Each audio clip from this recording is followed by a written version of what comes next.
What's up, Tampa? It is July 3rd. And for those of you just joining us, welcome to Tampa Talk. I'm John. And I'm back. I'm Dahlia. You are back. Yeah. And you're Dahlia. Yeah. Thanks for joining us.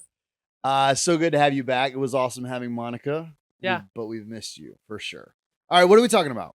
Well, this week we've got healthcare drones coming to Tampa Bay, a new Florida law inspired by a Hillsborough County tragedy, USF rolling out new safety measures for students, and a couple of new residents making their debut at the Florida Aquarium. Plus, we're looking back at one of Tampa's biggest concerts in history, in Tampa history, talking 4th of July celebrations all around the Bay. And if you're looking for ways to celebrate the America's 250th birthday this weekend, there's lots of ways to do that. But first, you're back. So, okay, this week in the work for me, this week for you is kind of returning. I mean, you were gone a month almost. Yeah. How's it been? It's like I didn't go anywhere. Like it's one, it was cool to see that a lot of the like day-to-day operations function just fine, right? Which is always a nice feeling to, is that like, yeah, it turns out things just work fine. Also though, What? we missed you. And I mean, not just like, oh, I emotionally missed Dahlia. I mean, no, like I can't answer this question. She's the one that would know it. Sure, and yeah. there was plenty of those things, but Yeah. but overall, we got by. Yeah, and that is just like a nice thing to see. But yeah, it doesn't really feel like I left now that I've been here for 3 days. Isn't that kind of crazy? Well, okay, so I have a question. Like life goes back to normal and things you get so inspired and refreshed by the break. And then you come back and it's like you kind of forget that like life goes on when you're not around it. And so it just doesn't feel like I left now because everything's been going on, which is a great like reality. That is the good thing about coming home. So I have an experience historically that I'm curious about. So one of the things I really love about going away is like you take your eyes off of this. And then when you come back, it's like fresh eyes in a way, but also because I looked at another world for a season, I was inspired. So I got refreshed. I was inspired. I got rest. I stepped away from it's like when I used to paint. And I'd be like painting and I'd be obsessing over painting this eye. And then I would like walk away. Say I'm doing a portrait and I'd come back and be like, the eyes are crooked. Like, but I didn't know it while I was in it. But when I came back, I was like, oh, you know what? Stepping away was really important for this. So like, I guess I would like to hear about reentry in this way. Now you don't have to get into specifics. If you look at our work and you're like, our eyes are crooked, maybe we don't want to share that here. But like, yeah, like how's the experience of fresh eyes? Things you're like, man, I extra appreciate or I extra see something clearly. I think a lot of the times because this work is so passionate, like it's so emotionally driven, right? Like we do this work because we want to see the change in our communities. We want to build the city better. We want to make sure the hungry are fed, the homeless are sheltered, et cetera, et cetera. You allow that emotion to get in the way of the most logical solution or the most strategic approach because like the roof's always kind of on fire, you know what I mean? And so I do think there's been some things that maybe I subconsciously was putting off or like just wasn't getting my full attention.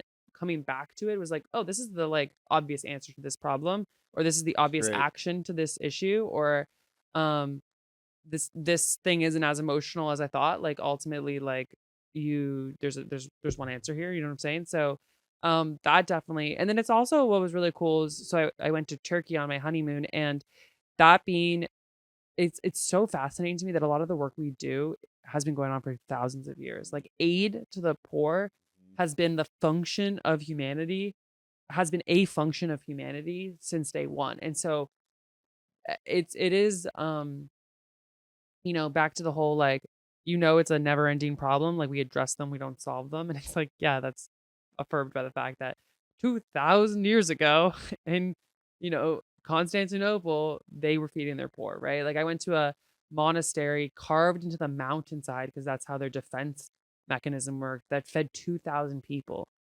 daily.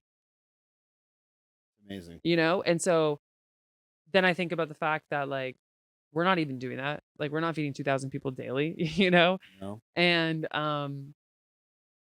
so fresh eyes, we're able to like.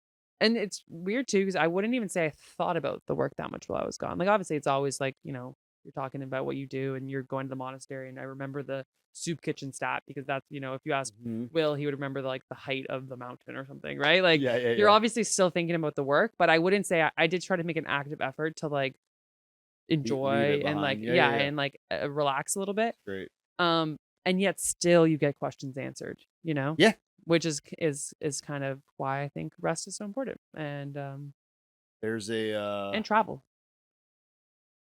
story um of, oh, I'm not gonna get it right. There was a mathematician who was given this like golden statue, and they were trying. I might be getting this right. And he was like, and they were like, well, someone was given a golden statue, and they asked the mathematician like, how do we know um if it's solid gold or something like this? I'm getting this wrong, but basically he was like puzzling over math and puzzling over math and puzzling. This story, by the way, is told very well in the movie Pi, like the symbol pi. Have you seen that movie? It's Like the incredible. one about the tigers on the boat and the Life of Pi. No, that's Life of Oh, Pi. okay. Pi is the symbol pi, like Oh, okay. 3.14. It's about a mathematician going insane. But there's an older mathematician telling him the story because he's obsessing over a question. And he said, the mathematician, he hasn't eaten, he hasn't slept, he's trying to figure out this puzzle. And his wife comes to him and goes, you need to like take a bath. He's like, Oh, no, you no, I should. can't. He's like, Yeah. no, you need to take a bath. Like, you stink. Just take a break. Go take a bath.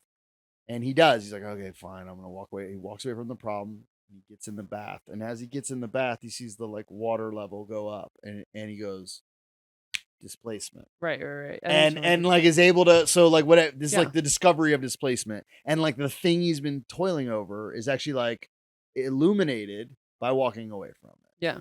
Anyway, No, totally. No, that's could a have done a large. better job with that story, No, but you've told me before too, and yeah, exactly. You're like illuminated by like being away from what you do.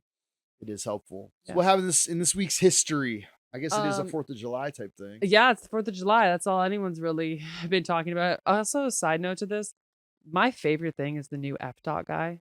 I don't know if it's a guy or a girl. A I don't what? even know if it's a new staff. But in the past year, FDOT hired somebody new Oh, to it's like do your their mom says signage. buckle up on the Yeah. road. It's Yeah. so They're crazy. so good. So your mom says put your seatbelt I bring on. it up because the first one I remember seeing that was like substantially better than any other FDOT sign I'd ever saw was last year on the 4th of July. Don't drive Star Spangled Hammered. And I loved it. And I've been paying attention to them ever since. And he's come out with some fantastic ones. So I think right now I it's have like noticed some really funny signs. Paul Revere Rode Fast So You Don't Have to, which I guess is the guy that has to do with Independence Day. I didn't know who Revere was. But anyways, sorry. But keep an eye out for those FDOT signs because it is America's 250th birthday. And for those listening, when she doesn't know who Paul Revere is, she is Canadian. Yeah. And it's like okay, keep going, Yeah. keep going. But this week in history takes us back to July 4th, 1976, America's bicentennial. Yeah, so Tampa celebrated a pretty unforgettable way. So they had nearly 40,000 people packed into the old Tampa Stadium for an event called 4th of July Jubilation. So the concert lineup was pretty cool. We had the Eagles, Fleetwood Mac, and Loggins and Messina. Incredible concert, celebrated America's 200th birthday and became one of the largest entertainment events in Tampa history.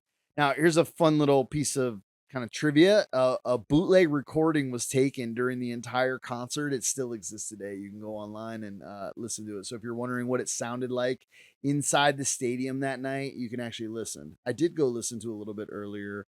Yeah, And how it was is it? just recorded from within the stands. You do hear the music, but you also hear like the girl next to the mic singing. Like it's just 1976. pretty So incredible. somebody brought like their camcorder Yeah, out, yeah, you yeah. know? But we'll it'll be linked in the email with Word on the Streets that goes out if you guys want to go listen. Yeah, it's pretty fitting as we get ready to celebrate America's 250th birthday this weekend. And I was actually thinking I could survive to see 300th, which is kind of cool too. You'll be alive, you mean? You'll be alive that I long? could be alive. You Yeah. could be. Yeah. It'd make me. As it you just said that as in, I mean, you won't. Yeah. You're I mean, like, it's harder for you.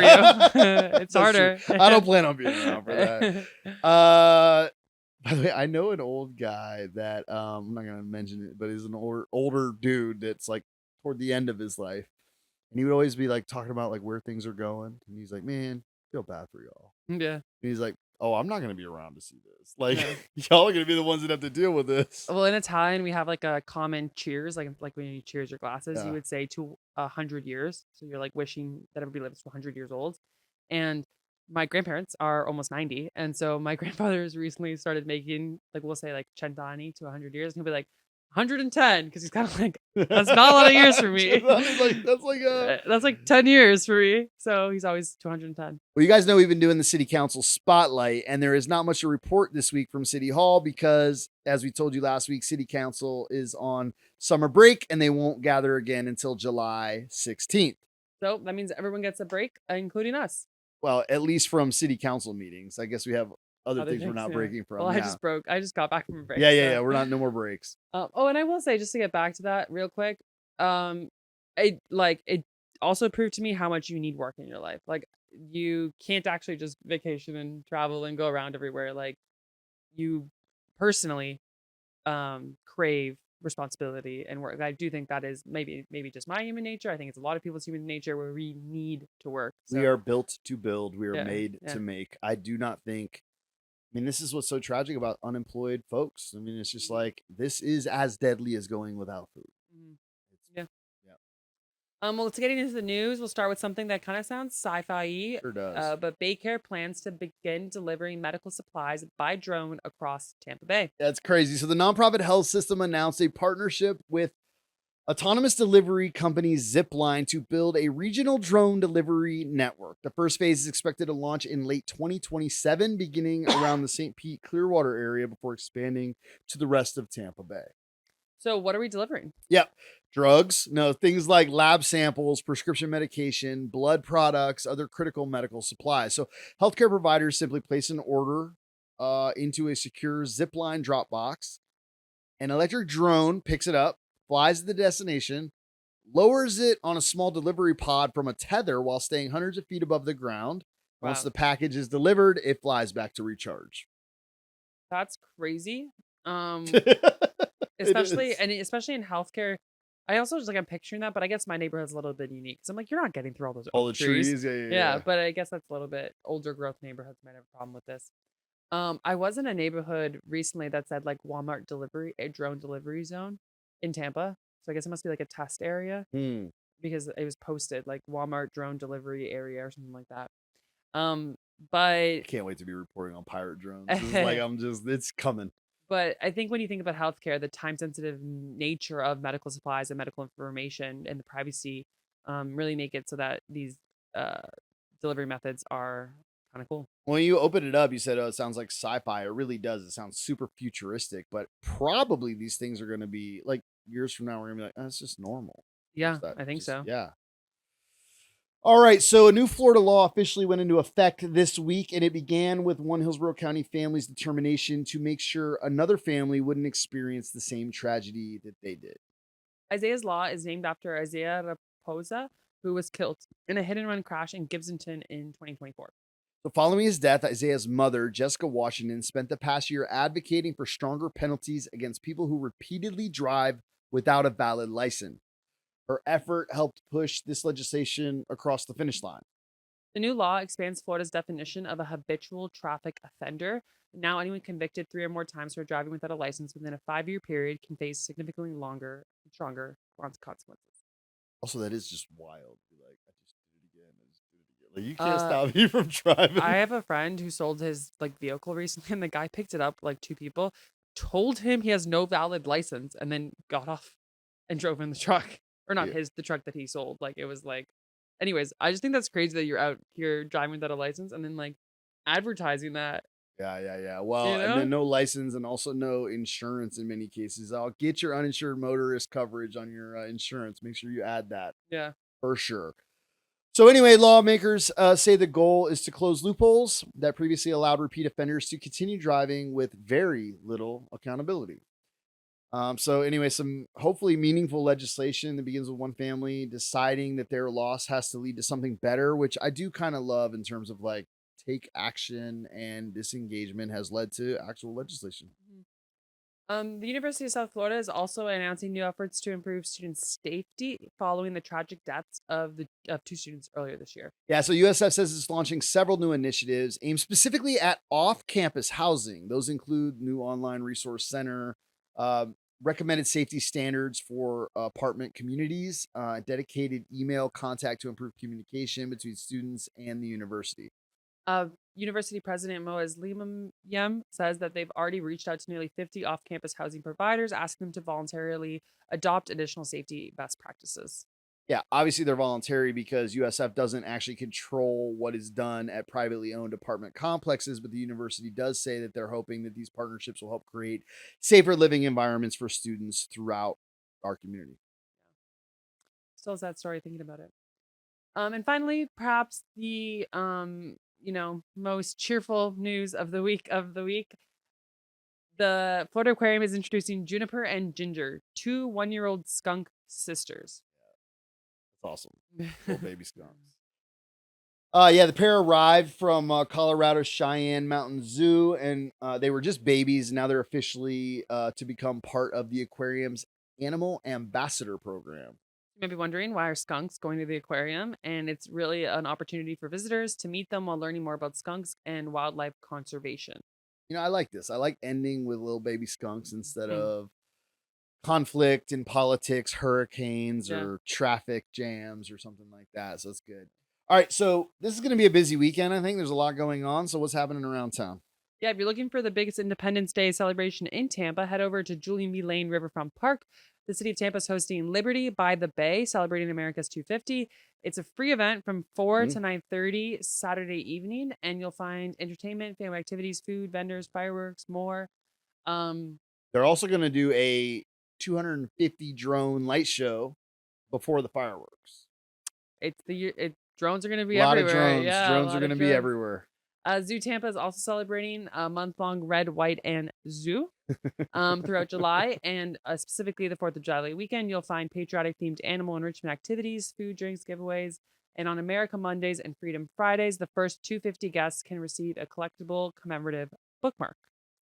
Get your bookmarks, y'all. Dinosaur World has its 4th of July celebration from Saturday from 10 until 5. Live music, family activities, fossil digs, walking trails, and free gifts. And if you're in Temple Terrace, their parade is going on Saturday at 10 a.m. And then the fireworks show is happening at, I believe, 9. And honestly, if you're in the like Temple Terrace, North Tampa area and you don't want to make the hike downtown, it's a great show. Pretty awesome. Yeah, let's just say there's a reason why the property tax might be a little higher. They're spending it on fireworks. Okay. No, So but seriously, I was impressed. For a small city, like I said, they're either spending way too many dollars on that thing or they're making their money stretch. I'm 'Cause never like, oh, I think I did go to that. I've seen you at it. Oh, So yeah, I did go to that. yeah, I know you've been to it. I did go to that. Uh, I've never been to the I've never been Christmas. that into fireworks in general, but they're cool. I always prefer like having them. Like I like to like light stuff on fire. But you know, it's funny. I live right by Busch Gardens, so sometimes I can just climb up on my roof and Yeah, they you just just they pop off next door. But guys, that's what we got for you this week. Before we wrap up, I just want to wish everyone a safe and happy 4th of July weekend. You guys please do be safe, whether you're like grilling with your family or going and watching the fireworks or heading out Yeah. to one of these events. Just enjoy few days off, and we hope you have a great holiday. Like always, we want to invite you to comment, rate, engage with this show. If you go to any cool things over the weekend, or you know of anything coming up next week, or things in the news, please do message us at WellBuilt Cities on Instagram, just to send us some photos, some updates. We just love hearing from you guys. You can find this show or share this show, tampatalk.xyz. And if you wanted to come into your inbox every Friday morning at 6 a.m. with links to the news stories that we're talking about, you can subscribe at wordonthestreets.xyz. Thanks for spending a little bit of time with us this week. And until next time, Y'all